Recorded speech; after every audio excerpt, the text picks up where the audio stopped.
Super Speedway. It's round 7 of the Appalachian Sucker Punch ASA Stars National Tour.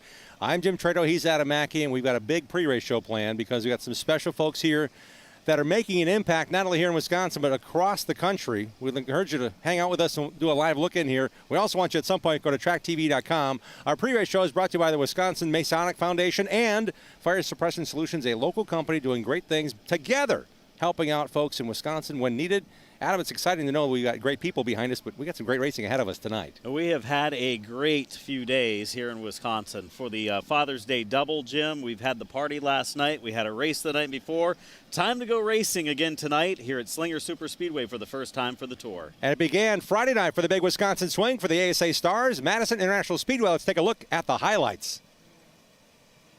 And to the green flag we come. On the inside, Gabe Summers and fellow Wisconsinite, full-time truck racer, Ty Majeski, bring us to the green flag at Madison.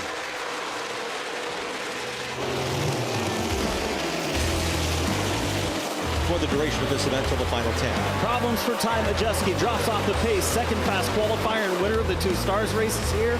Has lost power, some sort of issues, doesn't look like a tire down. Mechanical problems for Majeski, maybe ending his race early. We stay green. Does not want to talk. Did get a quick word from Toby Noodleman, crew chief, said what happened. He said just shut off. Trouble in turn number 4. Kyle Steckley, did we jinx him? We said he was carrying the momentum, and his car spins by itself down in turns 3 and 4. Back to green flag, a pair of Wisconsinites, the 15 of Gabe Summers and 15-year-old Penn Soto. Bring us back to green.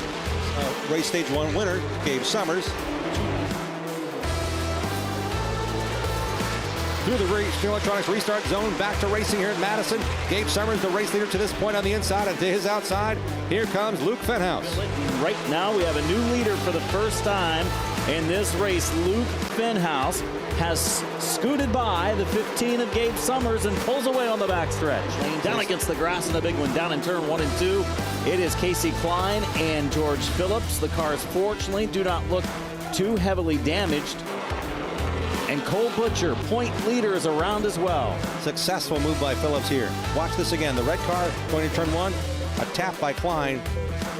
Just closed on Cole Butcher too quickly. Yeah, Klein goes into the corner a little bit harder. He underestimated when the 28 of Butcher was going to get off the throttle, and I think Cole was going in, checking up early to get the car set early so he could get on the throttle early in turn 2.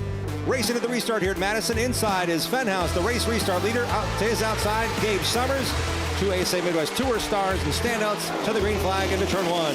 Boy, that was a herky-jerky start down in turn number 4 that time, and they were getting a little wild from about row 2 back. The battle for the lead, battle for third on back, continues in 3 and 4. Fenhouse back out front.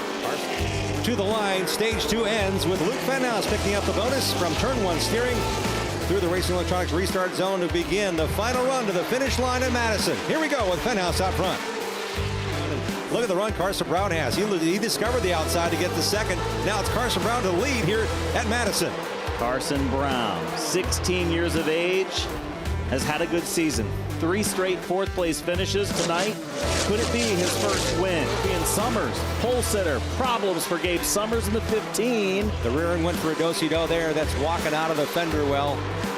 Rear axle alignment or rear end issues for the 15 of Summers. He gets a run down the hill, and we're back underway at Madison with Fenhouse to his inside. When it comes to championships in the old Hartfield Challenge Series, wheels off on Fenhouse's left rear. Completely leaves the car and the ballpark. The left rear flies off of Fenhouse's car, and that changes the complexion and the chapter rewritten again. Blue and black car on the inside. You saw the car hop off of turn 2, and then that left rear just said, I got to go. And it left the car, left the ballpark, came back in after hitting the wall. Man, Fenhouse did everything he could to woe that car down, too. He was really on the button into turn 3. Watch it again here. Watch the damage to Bichelle's car came from just the wheel. Look at that.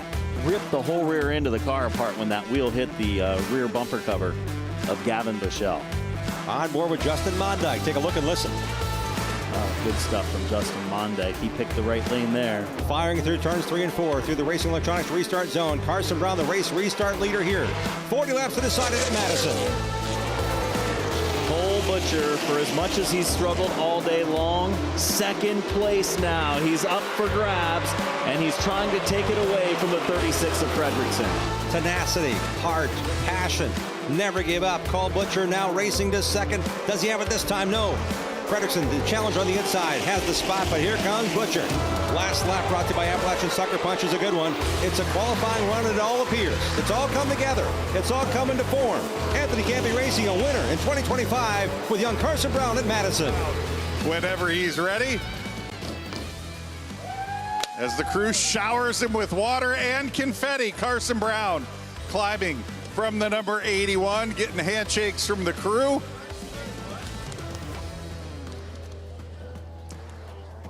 And we teased him a little bit earlier tonight. He's been hopping between race cars and hopping between racetracks. You very clearly know where you're at here tonight, Carson. Congratulations, career win number 1. How's it feel? Feels really good, man. We were struggling a little bit in practice, and probably the most we've ever struggled in practice, to be honest. And we were feeling a little down, but knew we could kind of figure it out throughout the race. And we were able to move around a little bit and kind of found where we needed to be on the top there, and kind of made some passes. And just big thank you to Anthony Campy, the 81 crew, Heb Logistics, Sunoco Race Fuels, Pay Cafe, just everyone who helps bring this together. Carson Brown's interviewing El Bandito Yankee Tequila Victor. Then he'd love to do that again here today at Slinger Speedway. 2 races in Wisconsin in 3 days. Carson Brown comes home the winner there. Tonight's the El Bandito Yankee Tequila 300 lapper here at Slinger, presented by Appalachian Sucker Punch. And we're so happy to be joined by a bunch of great people here on the Fan Midway at Slinger Super Speedway. I'm Jim Trado, Adam Mackey as well. Paul Tourville joins us now as a proud member of the Wisconsin Masonic Foundation. Paul, thanks for joining us here and sponsoring our pre-race show. Wow, it's fantastic. You got to love a sport like this. You got to love a pro family weekend on an awesome Father's Day. You're out here on the Fan Midway talking to folks about how they can get involved being a Mason. Do I have to be somebody in the trades to be a Mason? Absolutely not. That's where we started. Obviously, we built a lot of stuff and hundreds and hundreds of years ago, but obviously we've progressed just like all organizations have progressed, and now it's about being a good man. Being a good man and having a desire to be a better man. And obviously a better man has an impact on his community, and that's what we partnered with Fire Suppression Solutions to improve our communities on a daily basis. What do the Freemasons do? Got me today, Jim. Got me today, Jim. What do the Freemasons do that, in the community? How do they help?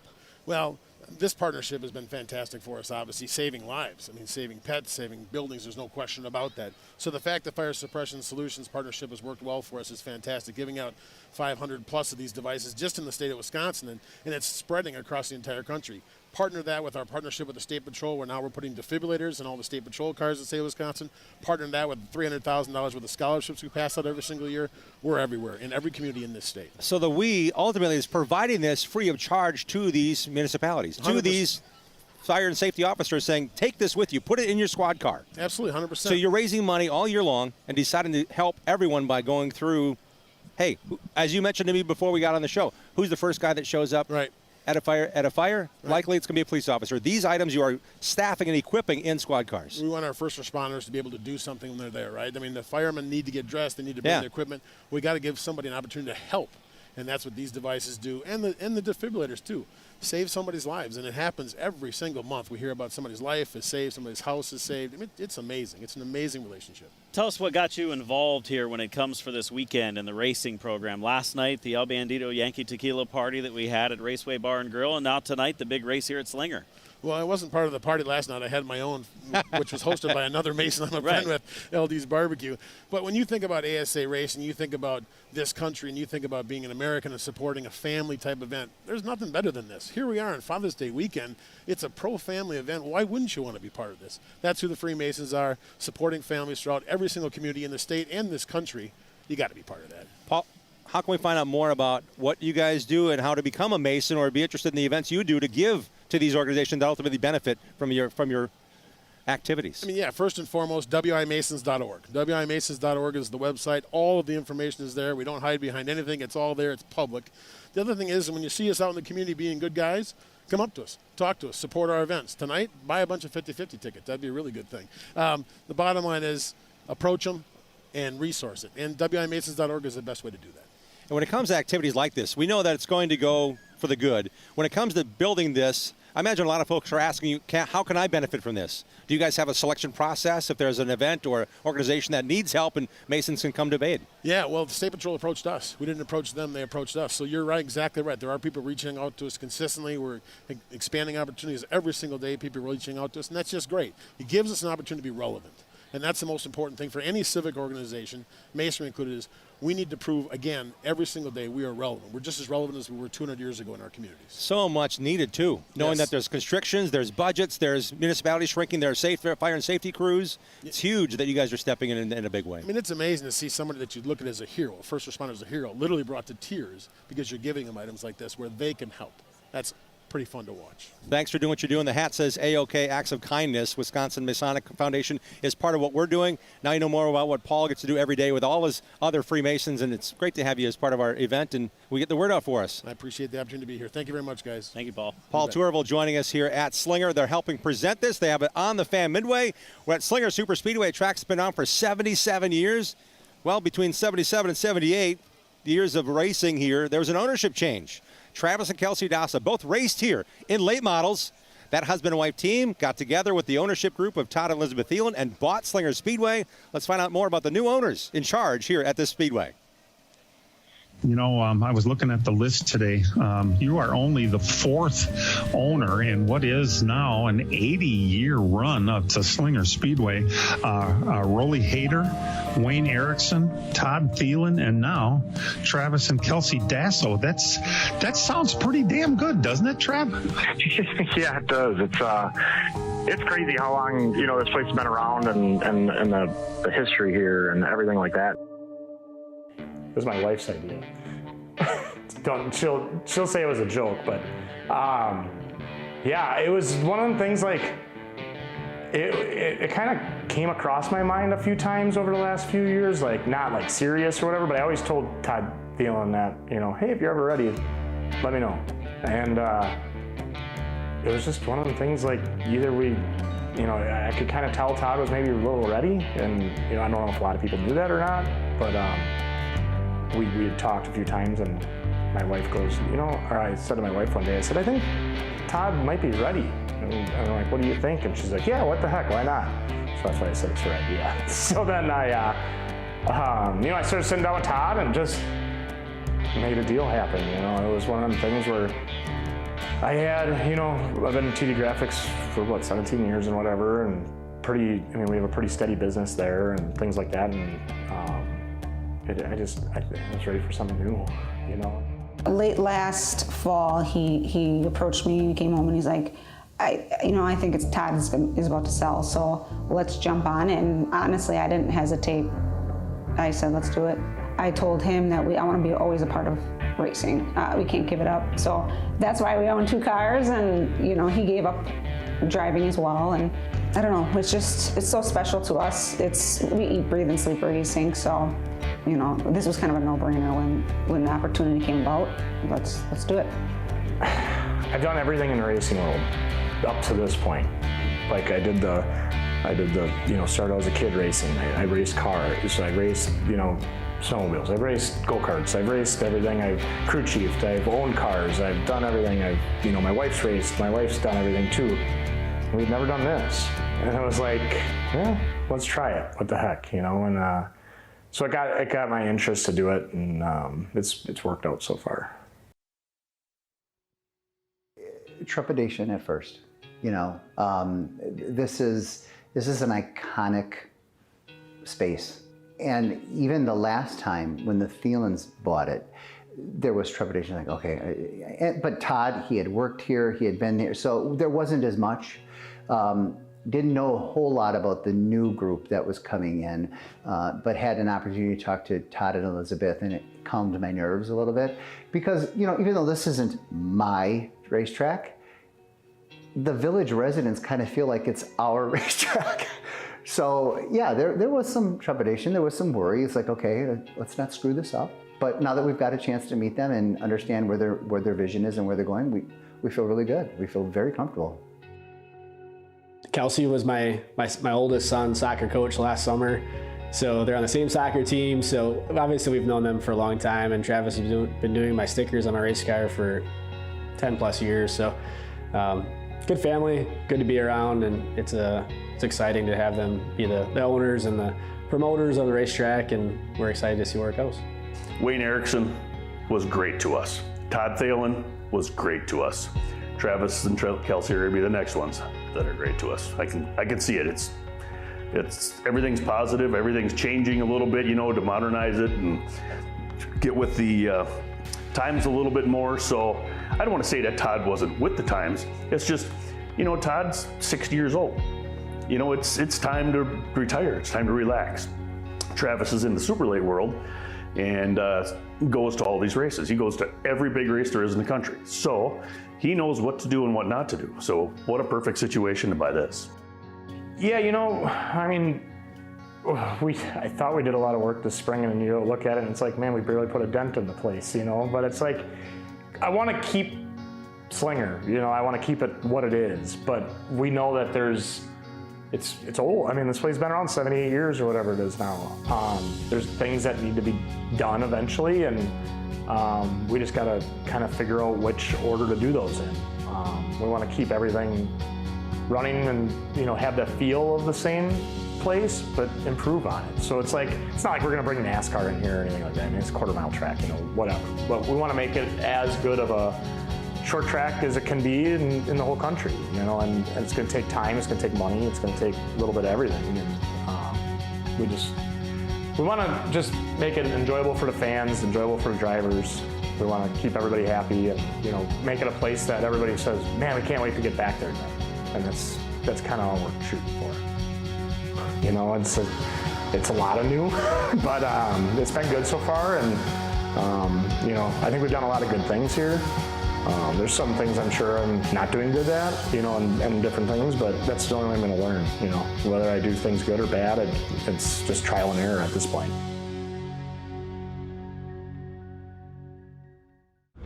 Legacies aren't built overnight. They're built 1 second at a time.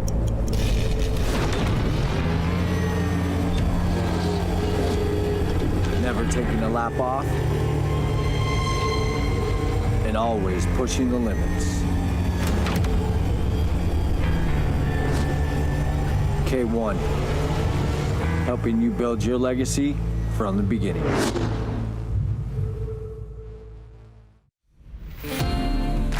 Why not give your grill the deep clean it deserves?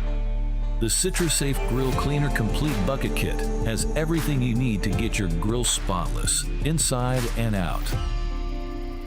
Powered by natural citrus, CitraSafe cuts through the toughest grease and grime safely and easily. No harsh chemicals, no hassle. Recipes taste better on a clean grill.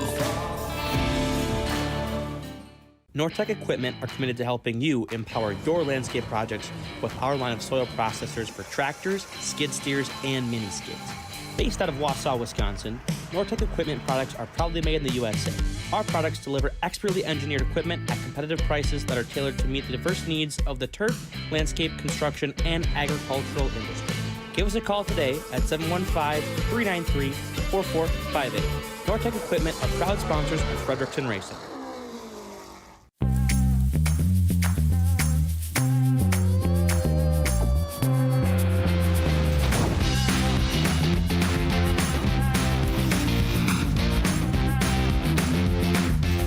Fire Suppression Solutions, proud sponsor of the ASA Stars National Tour.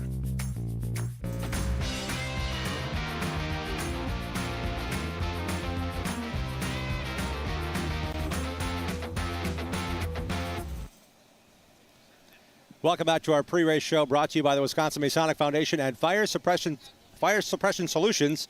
This little bottle we're going to tell you about right now because it can save lives. It's something you need to have, not just in your squad car. We talked about with Paul with the Masons. This is an amazing product that's made, or actually distributed right here out of Slinger, Wisconsin. Yeah. Amy Shu is the CEO. Adam, I'm telling you, I'm learning more about this, and it's something we all need to think about in a lot of ways. Amy, thanks for joining us on the show. Thank you for having me. And sponsoring the show. This little wonder is amazing. What can it all do? It can do 10 different kinds of fires, but the thing that makes it most different and most unique is it is certified for lithium-ion batteries. So a regular fire extinguisher will not put out a lithium-ion battery. because of how it ends up working. So this is the only one that in the U.S. it is certified for it. It also does 10 other kinds of fires too, though, eco-friendly and safe. We're on the fan midway here at Slinger Super Speedway. I saw a demonstration of this little bottle from about 8 feet can put out a lot of fire, can't it? Yes, it can. Yes, it can. When it comes to using this, can I use it in my car? Can I use it in my shop? Can I use it in my kitchen? Yes, it's multi-purpose. And the thing, because it's nice and small, it's great to stash in the garage, whether you have it in the kitchen, on the counter, or underneath the cabinet. It's very easy. You can leave it in your car, so no issues with it being too hot or anything like that. And it can pretty much handle anything you've got. So how are you involved in the company involved in racing itself?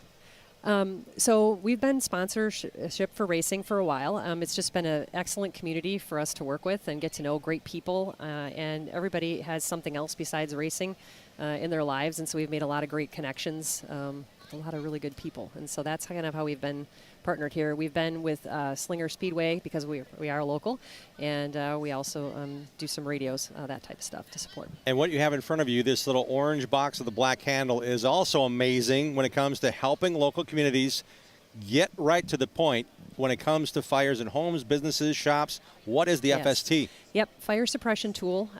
It can do up to a 5,300 cubic foot fire, basically. It's very unique because it's portable and easy to use. And we've been putting them, as you heard from Paul, in a lot of the squad cars, those types of things. It does not remove the oxygen, which a lot of firefighting tools will remove oxygen from a fire. So this is safe for occupied spaces, which is good. So if somebody is trapped, it kind of helps reset the clock on that. For us, it'll bring a 1,200 degree fire down to like 220 degrees. You got to give us the example for people. This hits home. There's a 9-month-old baby saved most recently. Yes, it's a great story. Please tell us that again. Yeah, so with our partnership with the Masonic Foundation, who's been donating FSTs to first responders, we were called and told that there was a family who had a fire.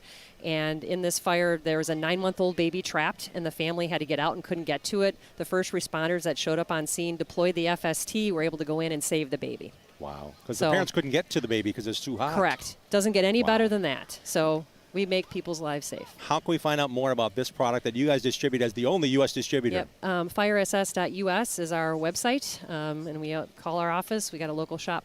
So and it's amazing. You got some great people working with you as well. Great we to see you out do. here A lot as of first responders. Yep.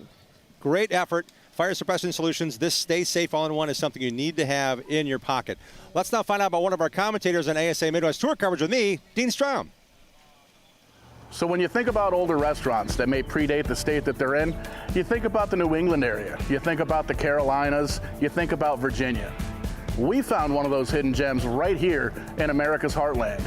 My name's Paul, I'm the Spicy Ginger, this is the taste of the town, and this is Bibbingers. So already this place gives off really good vibes. Been around for a long time. I'm an old-fashioned guy. This place opened up back in the 1840s. It predates the state of Wisconsin. Me being an old-fashioned guy, old-fashioned's one of my favorite drinks, had to go with the haunted brothel old-fashioned because this building actually used to be a brothel. So cool little history twist and great way to start things off while we're waiting for our food to get cooked up by the kitchen staff here. We're gonna give it a quick little taste. That is a really, really good old-fashioned. It's got a little bit of spice to it, a little bit of a kick, and very flavorful. So we're gonna stick with the one old-fashioned for now, but there were a lot of different old-fashioned styles on the menu. Great bourbon menu as well. There's a page and a half of bourbons, lots of different whiskeys. As you can see behind me, lots of bottles up on the wall. This bar is ready to rock and roll. We've been hearing a lot about the Spotted Cow beer. It's a beer you can only get in Wisconsin. It's a local brew. These guys make their own batter with that Spotted Cow, and these look and smell fantastic. They've got a house-made ranch that comes with it as well. Here you've got the basket. Oh, they're hot to the touch. This is gonna be really good. We're gonna give it a quick little dip and oh, that was A-okay. Those cheese curds, very, very good. They get the Spicy Ginger approval. So we've got the pork schnitzel right up in front of us. It's got the fried egg on top. Smells fantastic. It smells really, really good. We are going to cut ourselves a piece of this madness off and give it a shot. We're gonna try the pork first, and then we'll mix and match and see what we come up with. I'm really looking forward to this. You get a little bit of the sauce down here on the bottom. We'll dip it in the egg, see what we got here. Really melts in your mouth. Absolutely very, very good. Bringing the pork together with the sauce, with the egg. Awesome combination of food. We're gonna dig back in and just try what all we've got mixed in here. Now I can see why this has been on the menu for so long, and I can see why it's going to stay there, because you do not mess with perfection. So this place definitely has a vintage feel to it. You've got the timber woodwork all the way around. It definitely looks like an old barn. When you think of places that predate the state that they're in, you don't really think about the future. But this place has an absolute bright future. When you've got food this good and when you've got service this great, these guys are going to be around for a long time.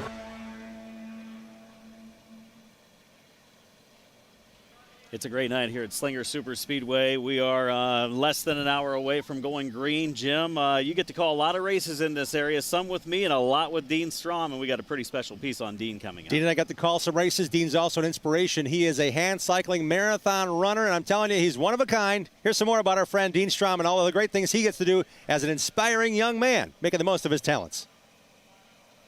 My name is Dean Strom alongside Matt Vadi. We have had a crazy good morning and a crazy good weekend so far, haven't we?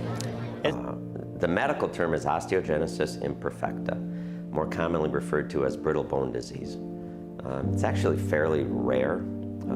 I've had it from birth, so it's really all I've ever known. So when I was a kid growing up, I was breaking bones quite easily, whether it was a leg or a arm or ribs or collarbone, whatever.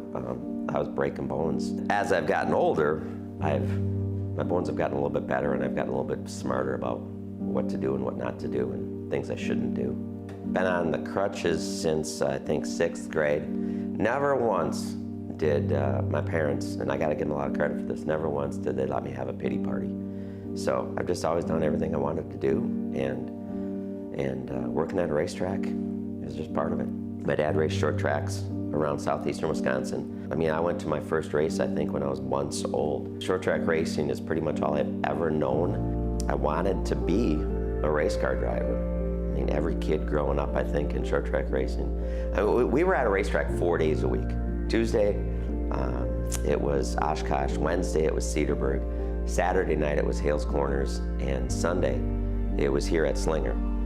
It was all I ever knew of short track racing, so I wanted to do it. And I contend that if I would have been a little bit better of a salesperson, just a little bit better of a salesperson, I think I probably could have raced. Talked to my dad about it because he was going to have to help me bankroll it. But then when he said, well, how are we going to make sure you don't get hurt? I didn't have a good answer for that. And so I didn't go racing. And I got an opportunity to do some track PA at Masonic Speedway. That just led to more opportunities and bigger opportunities and traveling opportunities. And next thing you know, I'm doing PA at Daytona, and I'm doing PA at NASCAR tracks all around the country. I'm here at Slinger. I'm doing track TV stuff. I'm doing radio podcasts with Jim Trado and TV shows with Jim Trado. And it just, one thing led to another. And I always joke that it's like, well, if you hang around long enough, they're going to put you to work. And I think I'm testament to that. The physical, once glance at Dean, you know he's going to take care of it. You know he's got a professional job to do. He's going to take care of what you want to do as far as the Q&As go, specifically. At the show, he's energized, he's excited. When he calls races, he gets pumped up. At Slinger Speedway, he's also been known to lead a few intermission kids dance parties on the victory stage. Just as enthusiastic and works well beyond what you see, as some may see as a disability. I just see it as a Dean.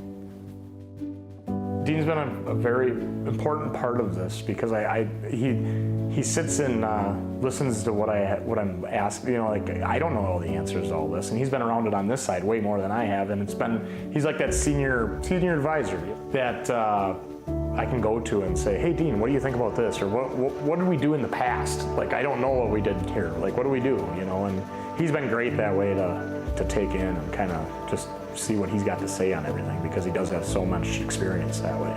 When you're talking to Dean, it's because he did something right, for the most part. Whether it's fast time or a win, when you're talking to him, you're on the podium, and that is always like the goal of the night is to be able to park on the front stretch and make it to Tech. Well, Dean and I are close in age, and Dean sold Midwest Racing News underneath the grandstands at Hales Corner Speedway. So I've known Dean since 10 years old, you know. Personally wise, I've probably known Dean real well for probably the last 30 to 35 years. You know, when he worked for MRN and, you know, he was in the office there. We talked a couple times a week, and, you know, that was back in the days when I used to make the paper, when they had a paper, you know, so we talk quite often, and we've gotten to be great friends, and he's just a stand-up guy, and he's great for this sport. He's 100% genuine, so you never have to question what comes out of his mouth. We had a Sunday night rain out. I think my daughter was probably in high school. I thought I wanted to stay home, spend some more time at home. And I was in the recliner, and I had the remote, and I had the feet kicked up, and I was trying to find something to watch on TV, and my daughter was on the couch doing homework, and my wife was folding laundry. She says, "Just so you know, this is what happens here on Sunday night. You're not missing much." And I literally took a moment and I looked around and I thought, oh my gosh, I guess I'm not missing much. I guess I'm not quitting. So I had only told a couple people that I was going to quit, and Todd Thielen was one of them. And he wouldn't let me quit. And it's probably a good thing that he didn't let me, because I quickly came to my senses. So for Dean to work at Slinger, it was a matter of the track wanted someone to be roaming, and Dean said, I got this, no problem, I'm your guy. Slinger Speedway is probably one of the most undulating facilities as far as terrain that you'll ever find at a short track. It's dug into a hole, there's hills for where the seats are, you go up the hill to the pits, you go up the hill to the secondary pits. There's a lot of elevation, I'll just put it that way, and a lot of undulation. So for Dean to say, I'm your guy, and continue to prove he is the guy, thank goodness they allowed him to have a golf cart finally to get the job done, because you're in the infield 1 minute and you're up on the hill talking about pit stops or what's the next race coming up, and talk to the fast qualifier before they roll down the hill and drop in the bowl. So as far as Dean, it's really given him a purpose, and I know he enjoys it. I know he enjoys the opportunity to just know the racers, and I guess because of our love for the racing around the area, even when we're traveling nationally, it's like, oh, when can I get back to Slinger? When can I work there? So for Dean to be one of the main guys working the public address at Slinger, and then carrying that through now that the races are streamed, and just enjoying the fact that he's having a big old hootin' time at a track he enjoys being at is really satisfying to me personally. Yeah, I have to give credit to Todd Thielen for that, the former owner of this track, and before that he was the PR guy. He had that vision, he had that, because no other track does it like we do it. Wherever I am on the grounds, I have my earbuds in, tuned to 88.5. Wherever I am on the grounds, I can hear the other announcer and he can hear me. They gave me free rein to go find the stories, go talk to the drivers, go talk to the crew chiefs, talk to the spotters, talk to the winners, talk to the fans, talk to whoever you want to talk about. Whoever has a story to tell that would be interesting, go talk to them. And so I do think it brings a different side of things than any short track that I've ever been to. I'm kind of proud of that, because for me, it's a lot of fun. I get to hang out in the pits with the drivers and the crew chiefs and the spotters, and I get to watch some great racing. I get the best of both worlds, and I get to chime in and be a smartass once in a while on the PA, and I love it. It's not my primary job, which is a blessing, because when I do this sort of stuff, I can really have fun with it. And I don't feel the pressure I have to go out and get the next gig and find the next thing. So I've never had that pressure. I've always had fun with it. But when I did Daytona for the first time in 2011, Firecracker 400, and I still call it that, David Reagan won. And when I did Daytona for the first time, I'm like, this is pretty cool. We might be onto something here. But then, like I say, every opportunity that comes up, it's just a blessing, and I just have fun with it. And I try to end it, whether I'm on track TV whether I'm in the booth, whether I'm a pit reporter here at Slinger, whether I'm in the tower at Slinger, it doesn't matter. I always just try to have fun, because the fans sitting at home are having fun, or should be having fun. And the fans sitting at the track should be having fun. That's why they're here.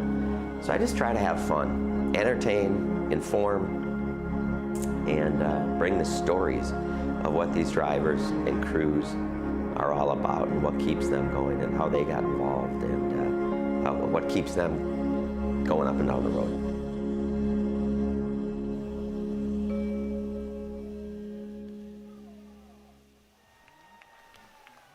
So we're in Dean's house. This is Slinger Super Speedway, where he plays on Sunday nights. It's our turn to play.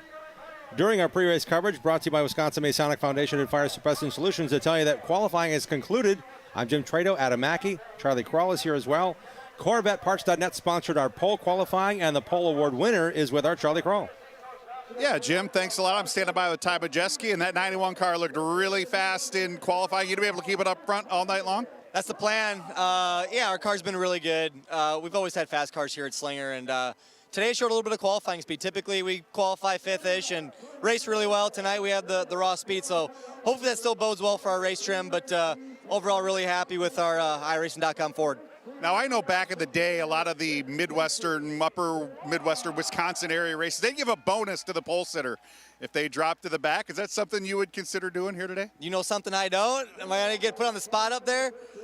Hey, it's always hard to turn down money. We'll see. All right, Ty Majeski looking like he's going to want to park it down at Victory Lane. Maybe a little extra incentive here tonight, guys. You say that, but he's also done that. A $16,000 bonus to win from the back at the Oktoberfest ASA Midwest Tour finale. Majeski's done that at La Crosse Fairgrounds Speedway. You'll see that on Track TV, and he won the big money. So he's got all sorts of interest in what Charlie was just putting down there as a thought, not in action tonight. Listen, the Midwest Tour always had the big invert possibility, too. I've seen him come from 16th just because of a big invert after setting 9 fast plus a time. dice roll every race. Yeah. Here we're doing it straight up. We're on the racetrack, hanging out. The drivers have been introduced on the stage. It's our time now to check in after 5 events what we think the grades are for our ASA Platinum drivers. We showed you some on Friday night during our pre-race show. Now we're going to tell you about some more of these drivers and what grades we thought of and thought about to give grades for the first 5 races for the stars of the ASA Stars National Tour. First grade we gave out, I believe, is the Carson Brown tonight. Yes. And this was after just the first 5 races. This didn't count the race 2 nights ago where Carson Brown found victory lane. I gave him a B+ before the win. So new to super late model racing, but also, Charlie, he's got a big win behind him 2 nights ago. He's got a B for me, B+ for me. It's looking like he might be curving towards an 8, isn't he, Charlie? Yeah, Jim, I'll tell you what, Carson, we're talking about our mid-season grades, and of course we did these grades before Madison, but you kicked off the second half of the season in an A+ fashion. How are you going to keep that momentum up the rest of the year? Yeah, I don't know. We'll see. We've actually, we used to be really good in qualifying and had issues in the race, and now we're bad at qualifying and have been pretty good in the race. So, yeah, definitely kind of a flip-flop of our season, but hopefully we can kind of keep this going in the race. Yeah, Jim, I'll tell you what, my kid brings home unsatisfactory grades at the mid-season point, and he always tends to turn it into B+ or A- towards the end of the year, but Carson Brown surely kicking off the second half of the season in great style the other night at Madison. Carson Brown, one of our ASA Platinum drivers, brought to you by Rackley Roofing and Track Enterprises. That's a season-long commitment for every driver in this series that commits to all the races. It's a system, it's a platform, it's an ASA Platinum Winner Circle program. Another 16-year-old involved in that program is Gavin Boschel, racing with Donnie Wilson Motorsports on a Toyota development program. This number 24 car has been fast. It's been really fast. Matter of fact, he won the first race. Here's what we gave him for grades in the first 5 races here during the Stars National Tour.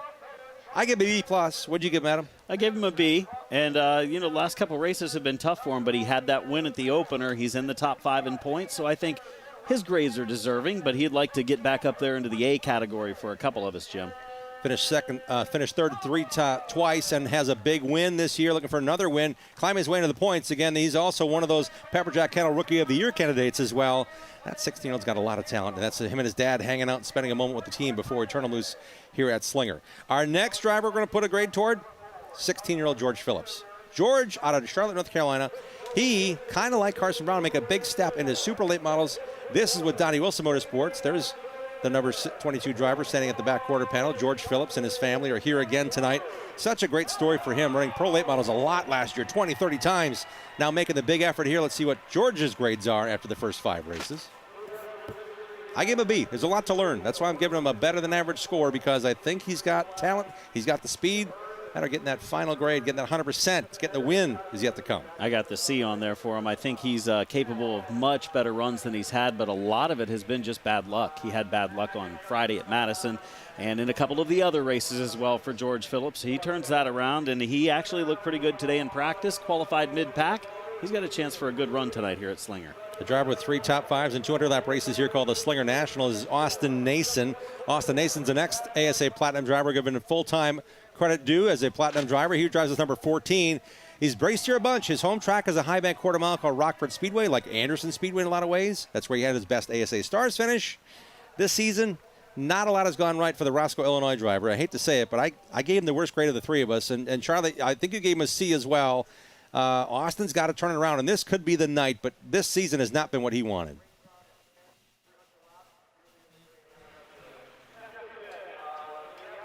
Adam, what you gave him a C as well? Yeah, I did. I gave him a C.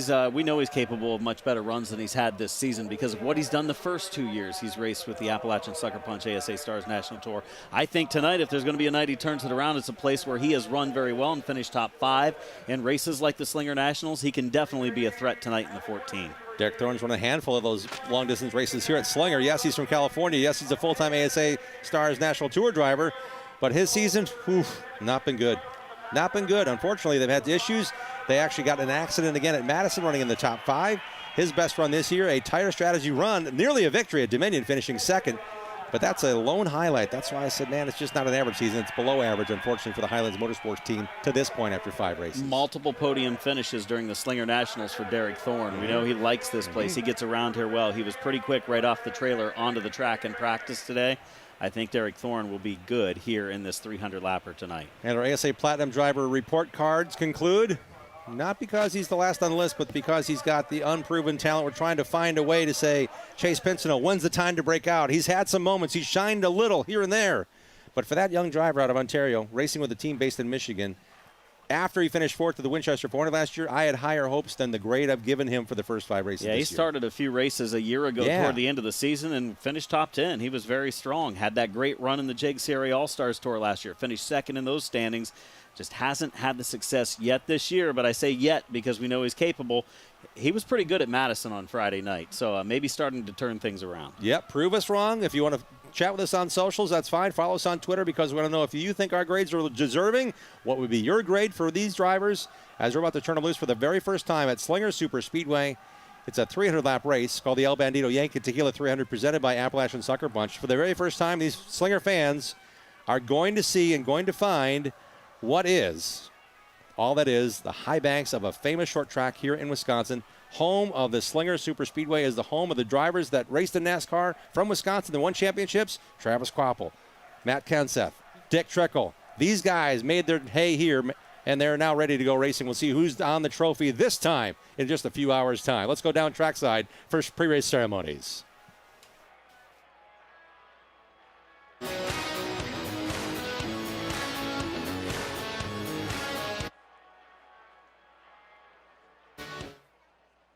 Race fans, please rise as you are able. As Allenton American Legion Post 483 presents our nation's colors.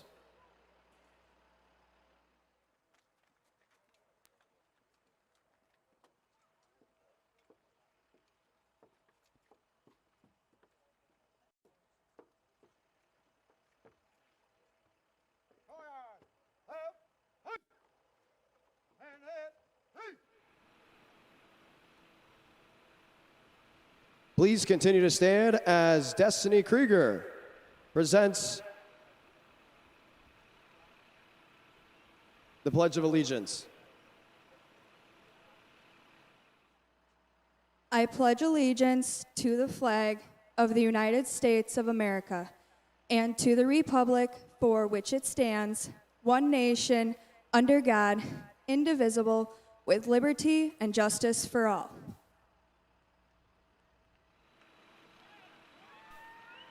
Please remain standing as track chaplain Jack Kirkley gives today's invocation.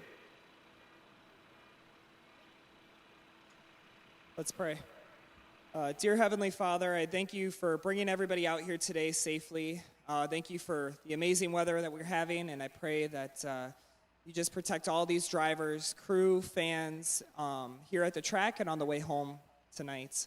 Thank you once again for blessing us with the opportunity to come out here racing, and thank you so much for being the best father that we could possibly have here on Father's Day, Lord. In Jesus' name, amen.